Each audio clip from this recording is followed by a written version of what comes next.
আসসালামু আলাইকুম, আশা করি সকলেই ভালো আছেন। আজকে আমি একটি বিষয় নিয়ে আলোচনা করব, সেটা হলো কিভাবে ব্লু পোলার প্যাট মাছের পুরুষ ও স্ত্রী চিনবেন। আমাকে অনেকেই ইনবক্সে জিজ্ঞেস করে এই ব্যাপারে, তাই ভাবলাম একটি ভিডিও করে আপলোড করি যাতে সকলেই সেটা দেখে উপকৃত হয়। তো চলুন কথা না বাড়িয়ে শুরু করা যাক। পোলার ব্লু টাইগার প্যাট শেকলেজ একটি সুন্দর মিঠা পানির সিচলিড প্রজাতির মাছ।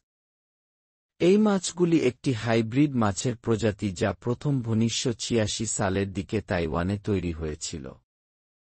এই মাছের পুরুষ এবং স্ত্রী দেখতে একই রকম। সহজে চেনা যায় না। তবে একটি সহজ পদ্ধতি আছে। এই পদ্ধতি প্রয়োগ করে খুব সহজে স্ত্রী পুরুষ আলাদা করতে পারবেন। পুরুষ ব্লু পোলার প্যাট ফিশের ডরসাল ফিনটা খানিকটা সূচালো হবে এবং সেটা মাছটির লেজ ছাড়িয়ে যাবে। মানে পিঠের পাখনাটি বেশ লম্বা এবং বড় হবে। ভিডিওতে ভালো করে লক্ষ্য করলে বুঝতে পারবেন। এখানে একটি পুরুষ ও একটি স্ত্রী মাছ রয়েছে।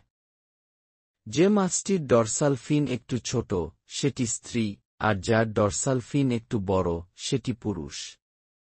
প্রজননের সময় এই জাতীয় মাছ জোড়ায় জোড়ায় থাকে এবং তারা একটি বাসা তৈরি করে সেখানে ডিম ছাড়ে। দুজনে মিলে ডিম পাহারা দিয়ে বাচ্চা ফুটিয়ে বড় করে। ধন্যবাদ ভিডিওটি দেখার জন্য। ভিডিওটি ভালো লাগলে লাইক এবং ফলো দিয়ে পাশে থাকবেন। আল্লাহ হাফেজ।